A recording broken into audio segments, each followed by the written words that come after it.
Good evening. It's taken 4 years and cost more than £100 million, but today the investigation into Britain's worst medical disaster finally comes to an end. The Infected Blood inquiry has heard from more than 4,000 victims and their families, as well as health professionals and government ministers who made key decisions at the time. Thousands of patients, many from the south, were infected with potentially fatal diseases including HIV and hepatitis C. Many have since died.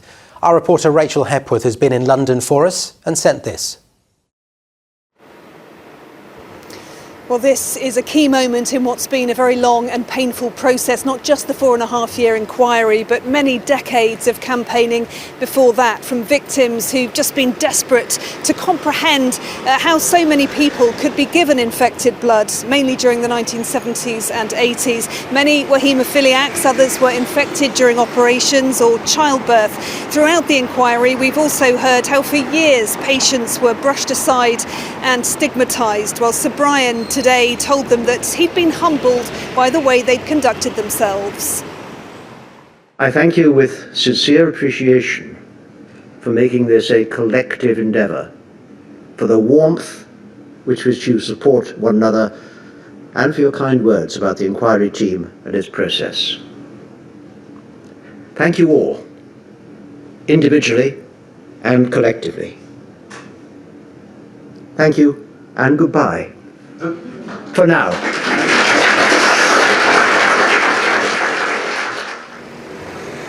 Well, as you can hear from the applause, there's been great respect and admiration for Sir Brian from those here. Among them today were pupils from Treelaw's College in Alton in Hampshire, which was then a specialist haemophilia centre where very sadly 70 pupils died after being infected with HIV. The survivors have always vowed to seek answers for the friends that they lost. They've been telling me today how important the inquiry has been to them. It's been a healing process, meeting up and rekindling a lot of friendships that we lost through school. It's almost been cathartic in a way, especially for people that have been hidden away and have felt it difficult to talk, even within their own families, to meet each other. It's a stigma associated with it. Hopefully Sir Brian's report will give us it can't give us closure, but what it can do, it can give us the truth. We can take our truth back. I think we've done all we can. It now rests with Sir Brian's report and the response of the government. We're still here, and so many are not here, and we're still here now. Well, the infections weren't confined to hepatitis and HIV. I've been speaking to the parents of a young man from Brighton who was infected fatally with the human form of mad cow disease, and they too say they've been looking for answers. Mark Buckland was bright, popular and articulate before the symptoms of new variant Creutzfeldt-Jakob disease began to take their toll. His parents nursed him through his final months. It was 17 years ago, but it's still raw. Not something that's easy to bury your son or daughter. It's a very hard thing to do. He was a great kid.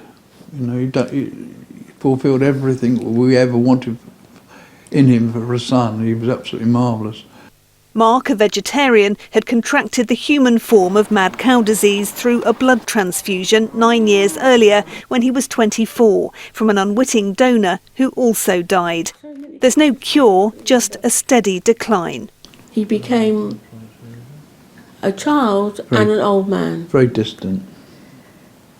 Couldn't talk, couldn't sleep, couldn't walk, couldn't eat. His body was closing down because his brain was closing down, and he became nothing.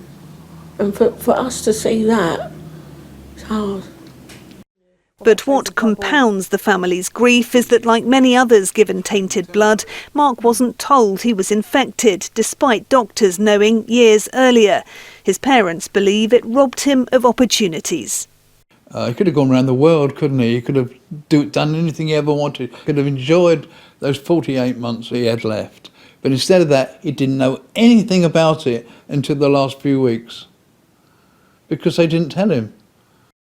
Their story is one of thousands heard at the inquiry over the last 4 years, as Sir Brian Langstaff examines how it was possible for so many patients to be infected.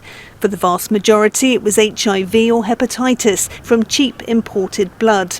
Mark's infection was much rarer, but his parents say the experience of grief and anger is just the same. Well, I hope lessons are learned. I felt it's been a very long and drawn-out episode with the government, and now it's finally getting recognised. It's not before time. It's a sentiment welcomed by many, who will be eagerly awaiting Sir Brian's conclusions later in the year. Well, we hope that will be in the autumn, because time is of the essence. As we heard, people have been dying at a rate of 1 every 3 days. Survivors do want compensation and accountability, but they want to be able to make memories with their families before it's too late, in a way that Mark was never able to. Rachel Hepworth there.